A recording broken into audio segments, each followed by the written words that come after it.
Hi everyone, मैं self Anuj Kumar और मैं आप लोग को आज अप्लाइड फिजिक्स 2 स्टार्ट करने वाले हैं और इसका वीडियो मैं रेगुलर आप लोग को दूंगा। तो बाबू चैनल को सब्सक्राइब कर लेना और ज्यादा से ज्यादा इसको शेयर कर देना। और ये कोविड-19 जो है बाबू बहुत खतरनाक रूप धर लिया है। इसमें ऑफलाइन तो कोई क्लास होगा नहीं और आप लोग का ऑनलाइन में ही सारा सुविधा मिलेगा, सारा सुविधा हम देंगे यहां से। और बाबू घर में रहना, सुरक्षित रहना। तो स्टार्ट करते हैं आज का क्लास आप लोग को इलेक्ट्रोस्टैटिक्स जो यूनिट 3 में है, ठीक है। यूनिट 2 और यूनिट 1 इसके बाद में पढ़ाऊंगा। तो इलेक्ट्रोस्टैटिक्स क्या कहता है? इलेक्ट्रोस्टैटिक्स को सबसे पहले समझते हैं। इलेक्ट्रोस्टैटिक्स दो चीज है। इलेक्ट्रो मतलब चार्ज होता है, एट रेस्ट। इलेक्ट्रोस्टैटिक्स, स्टैटिक्स मतलब रेस्ट होता है। तो चार्ज एट रेस्ट, कोई भी चार्ज रेस्ट में होगा तो उसको क्या बोलेंगे? मोशन में भी हो सकता है चार्ज, ठीक है। तो इलेक्ट्रोमैग्नेटिक उसमें कहेंगे, ठीक है। तो चार्ज एट रेस्ट के बारे में इसमें पढ़ना है। Charge at rest. अब आप जानते हैं कितने तरह का चार्ज होता है? 2 तरह का चार्ज होता है, आप लोग को पता है। पॉजिटिव चार्ज और एक निगेटिव चार्ज होता है। पॉजिटिव चार्ज और एक निगेटिव चार्ज होता है। पॉजिटिव अगर मिलता है तो रिपेल करता है, एक दूसरे की तरफ भागता है। और निगेटिव तो रिपेल करेगा। अगर एगो पॉजिटिव और एगो निगेटिव मिलेगा तो क्या करेगा? अट्रैक्ट होता है, अट्रैक्शन होता है, ठीक है। तो अट्रैक्ट, तो चार्ज बोले 2 तरह का, पॉजिटिव चार्ज और निगेटिव चार्ज। बात करेंगे, वहां पे आते हैं। अब देखते हैं तो चार्ज का एसआई यूनिट क्या होता है बाबू? तो चार्ज का एसआई यूनिट होता है कूलम। क्या होता है? कूलम, जिसको हम चार्ज को हम क्यू से डिनोट करते हैं। इसका एसआई यूनिट की बात करते हैं तो इसका एसआई यूनिट क्या होता है बाबू? कूलम। इसका एसआई यूनिट क्या होता है? कूलम। इसका एसआई यूनिट होता है कूलम और इसको कैपिटल सी से डिनोट करते हैं। इसको सी से डिनोट करते हैं, ठीक है। अब इसका सीजीएस यूनिट की बात करते हैं तो इसका सीजीएस यूनिट क्या होता है? चार्ज का CGS unit, charge at CGS unit. Charge का सीजीएस यूनिट क्या होता है? सीजीएस यूनिट क्या होता है बाबू? तो चार्ज का सीजीएस यूनिट जो होता है फ्लैकनिंग होता है। ऐसे इसको लिखते हैं इलेक्ट्रोस्टैटिक्स यूनिट, ESU मतलब इलेक्ट्रोस्टैटिक्स यूनिट भी इसको कहते हैं, इलेक्ट्रोस्टैटिक्स यूनिट भी कहते हैं। इसी का एक और नाम है बाबू फ्लैकनिंग।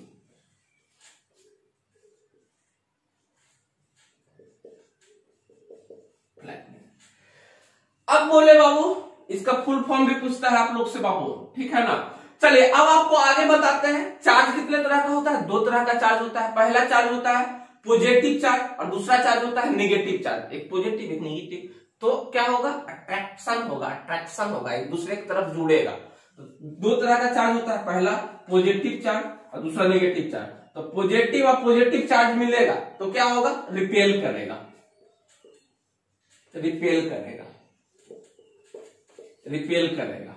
और फिर बाबू निगेटिव चार्ज तो फिर रिपेल करेगा। फिर बाबू एक पॉजिटिव और एक निगेटिव चार्ज तो क्या होगा? अट्रैक्ट होगा। अट्रैक्ट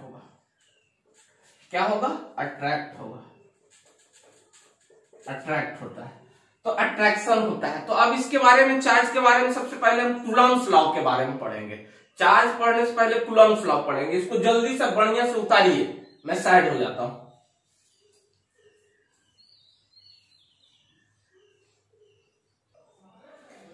अब देखिए कूलम्स लॉ क्या बताता है? कूलम्स लॉ बताता है इंट्रैक्शन ऑफ चार्ज का इंट्रैक्शन। तो कूलम्स साहब ने 3 लॉ दिए थे चार्ज के बारे में।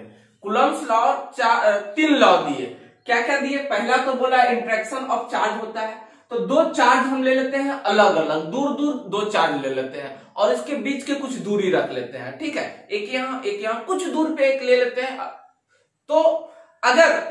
तो यही पहला नियम क्या बताए थे कि अगर लाइक चार्ज क्या करेगा? अगर पॉजिटिव होगा तो क्या होगा? अगर या निगेटिव होगा तो रिपेल करेगा। अनलाइक चार्ज अगर पॉजिटिव निगेटिव होगा तो क्या होगा? अट्रैक्ट होगा। पहला लॉ। तो पहले इसको देखते हैं। एक चार्ज लेते हैं Q1 और दूसरा चार्ज लेते हैं Q2, ठीक है। इसके सेंटर से इसके सेंटर की बीच की दूरी अगर r है, ये बीच की दूरी अगर r है, तो कूलम्ब्स फर्स्ट लॉ कहता है कि like charge repel to each other. अगर एक पॉजिटिव और पॉजिटिव चार्ज है तो एक दूसरे की तरफ क्या होगा, रिपेल होगा, इधर की तरफ एक फोर्स होगा, ठीक है, और ए इधर की तरफ लगेगा F2, ठीक है। तो क्या होगा, एक दूसरे की तरफ क्या होगा, रिपेल होगा। तो फर्स्ट लॉ यही कहता है कि like charge repel to each other and unlike charge attract to each other. अब देखेंगे second law, like charge repel to each other, यानी ए वाला फोर्स जो है इसका Q1 फोर्स जो है इधर रिपेल करेगा और Q2 फोर्स जो है इधर रिपेल करेगा, दोनों पॉजिटिव चार्ज है इसलिए, ठीक है। दूसरा लॉ क्या बोले थे कि मैग्नीट्यूड ऑफ फोर्स अट्रैक्शन और repulsion directly proportional to the charge. तो मैग्नीट्यूड ऑफ जो फोर्स होगा, क्या बोले कि दोनों चार्ज का क्या होगा, डायरेक्टली प्रोपोर्शनल होगा।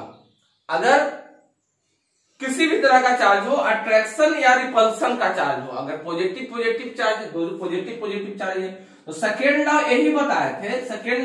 यही बताए थे कि फोर्स जो होगा डायरेक्टली प्रोपोर्शनल होगा Q1 एंड Q2 को, Q2 का डायरेक्टली प्रोपोर्शनल होगा, ये सेकेंड लॉ है, ठीक है। तो इक्वेशन यहां से फर्स्ट बन गया आपका। थर्ड लॉ बताए थे कि जो फोर्स होता है inversely proportional to distance of square होता है। अब इसको समझेंगे, फोर्स जो होता है inversely proportional to distance of square होता है, ये इक्वेशन 2। समझे यहां पे अगर दूरी ज्यादा होगा तो फोर्स क्या होगा, कम होगा। अगर दूरी ज्यादा होगा तो फोर्स स्क्वायर से कम होगा। मतलब कि अगर यहाँ पे दूरी अगर है 2 गुना तो फोर्स कितना गुना कम होगा बाबू, 4 गुना कम होगा।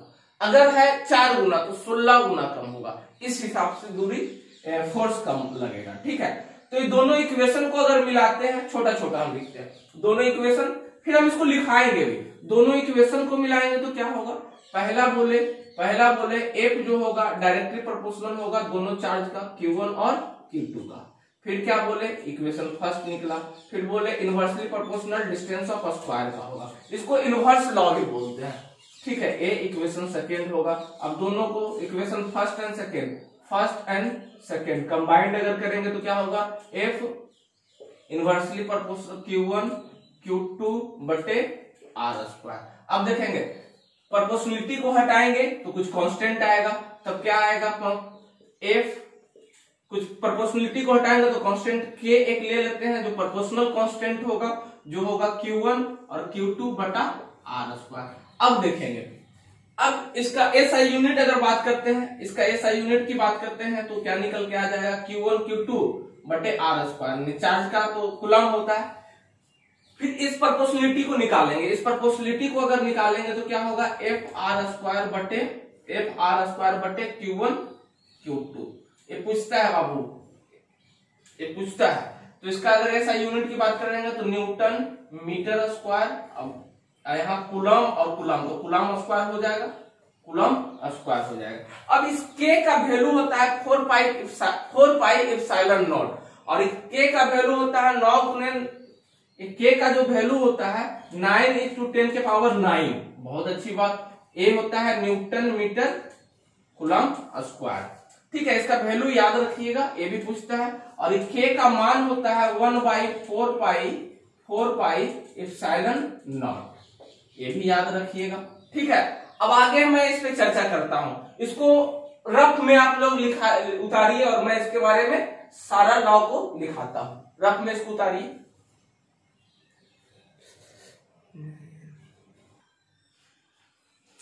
चलिए फर्स्ट लॉ को लिख दिए हैं, क्या बोला है, like charge repel to each other. अब लाइक चार्ज जैसे कि पॉजिटिव चार्ज रहेगा तो एक दूसरे की तरफ क्या बोले करेगा, रिपेल करेगा। Unlike charge attract to each other. अगर एगो पॉजिटिव रहेगा एगो नेगेटिव रहेगा, तो देखते हैं एग्जाम में आप लोग को देखने को मिलता है पॉजिटिव पॉजिटिव चार्ज भी फेल होता है, ठीक है, अट्रैक्ट होता है। लेकिन आपको ऐसे दुनिया में देखने को मिलेगा एक गर्ल्स एक बॉय है तो एक दूसरे की तरफ अट्रैक्ट होता है, क्योंकि दोनों का चार्ज अलग अलग होता है, ठीक है ऐसा।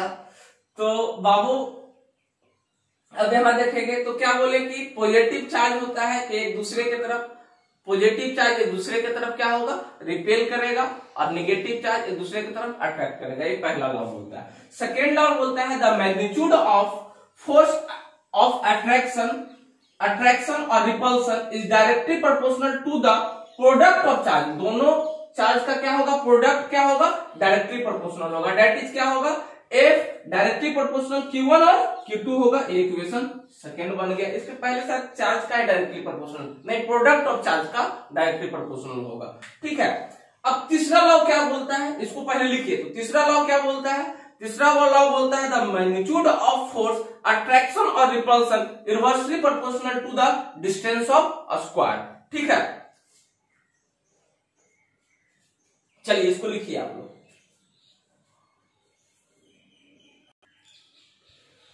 चलिए कूलम्ब्स थर्ड लॉ क्या बोला है, magnitude of force, magnitude of force बात कर रहा है, magnitude of force of attraction और repulsion inversely proportional to a square of distance between them. मतलब कि इनवर्सली प्रोपोर्शनल होगा इस स्क्वायर का। हम क्या बोले कि अगर मेरा डिस्टेंस जो होगा, आर क्या है, डिस्टेंस है, डिस्टेंस जो होगा मेरा 2 गुना होगा तो कितना गुना कम होगा मेरा फोर्स, 4 गुना कम होगा। अगर दूर दूर किसी वस्तु को रखेंगे तो फोर्स का अट्रैक्शन तो उतना कम ही होगा, इनवर्स का स्क्वायर होगा, ठीक है। इधर पास पास रखेंगे, अगर सेम है, एक पॉजिटिव है तो जल्दी अट्रैक्ट होगा, अट्रैक्शन होगा। तो यही बोलता है, ठीक है। इसको बोलते हैं इनवर्स लॉ भी बोलते हैं। अब देखते हैं, तो इसको आप लोग लिखिए, इसको लिखिए। अब इक्वेशन फर्स्ट और सेकेंड को हम कंबाइन करते हैं। 2 इक्वेशन हमको मिल गया यहाँ पे, तो अब दोनों इसको लिख लीजिए आप लोग जल्दी। अब दोनों इक्वेशन को कंबाइन करते हैं। इक्वेशन फर्स्ट मेरा क्या निकला था, अब लिखेंगे from equation first and second we gate.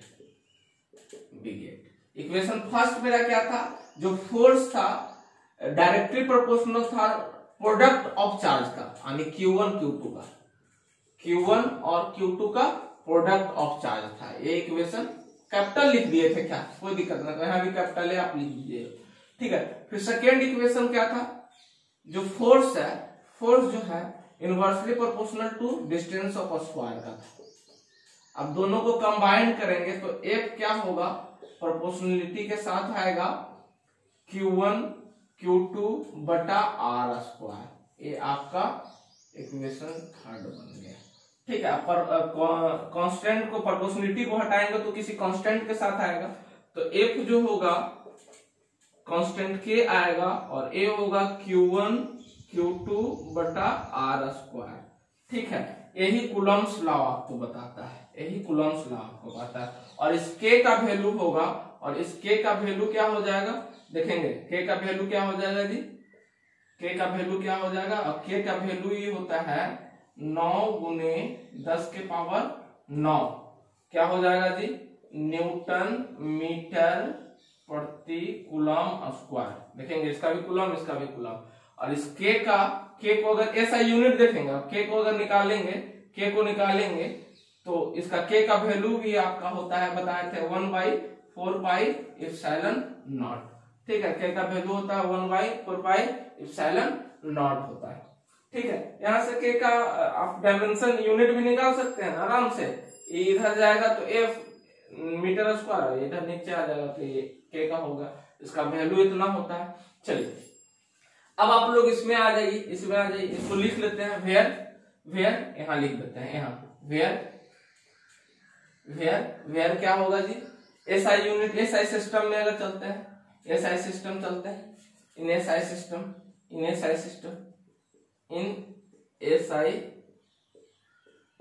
System की बात करते हैं तो Q क्या हो जाता है जी, Q1 जो मेरा है, Q1 जो है क्या होगा, कूलम होगा, कूलम होगा मेरा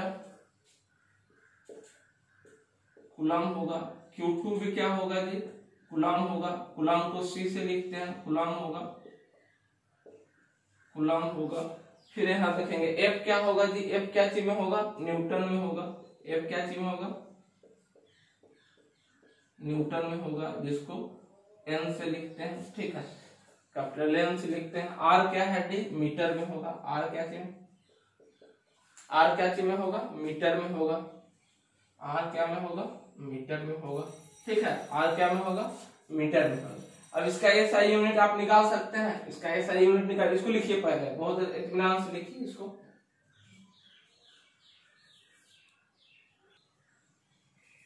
देखिए अब ये एप्सिलॉन नॉट का भी वैल्यू होता है, एप्सिलॉन नॉट का वैल्यू होता है, एप्सिलॉन नॉट का वैल्यू होता है, एप्सिलॉन नॉट का वैल्यू होता है 8 इंटू 8.8 गुने 10 के पावर -12। अब इसका उल्टा हो जाएगा, इसका उल्टा हो जाएगा बाबू, क्या हो जाएगा, कूलम स्क्वायर न्यूटन प्रति मीटर स्क्वायर। कैसे देखेंगे, इसका वैल्यू अगर इतना पुट करेंगे, एप्सिलॉन नॉट का वैल्यू इतना पुट करेंगे तो ये आपका इतना आ जाएगा, इतना आ जाएगा, इतना आ जाएगा। अब इसका SI यूनिट बात करेंगे तो ये इधर चल जाएगा तो इसका उल्टा हो जाएगा जी, इनवर्सली है तो इसका उल्टा कर दिए, ठीक है। अब चलिए बात करते हैं, अब बात करते हैं तो F इक्वल टू क्या हो जाएगा, F को हम इस तरह से लिख सकते हैं, F इक्वल टू हम लिख सकते हैं 9 गुने 10 के पावर 9 Q1 Q2 बटा R स्क्वायर हम लिख सकते हैं। यही आपका है कूलम्स लॉ, यही आपका बताता है कूलम्स लॉ। आगे मैं पढ़ाने वाला हूं, इसको आप इत्मीनान से लिखिए। आगे मैं पढ़ाने वाला हूं इलेक्ट्रिक फील्ड। इलेक्ट्रिक फील्ड क्या कहता है, इलेक्ट्रिक फील्ड क्या होता है, force per unit charge is known as electric force. कितना फोर्स पर यूनिट चार्ज क्या है जी, चार्ज क्या है, आप चार्ज को समझेंगे, करंट को समझेंगे, करंट क्या है। तो इलेक्ट्रॉन जो किसी भी पाथ पे इलेक्ट्रॉन के प्रवाह के दर को ही चार्ज कहते हैं, ठीक है ना। इलेक्ट्रॉन फ्लो करता है, चार्ज में क्या फ्लो करता है, इलेक्ट्रॉन फ्लो करता है। तो इलेक्ट्रिक फील्ड आप लोग लिखिए, इसको पहले लिखिए।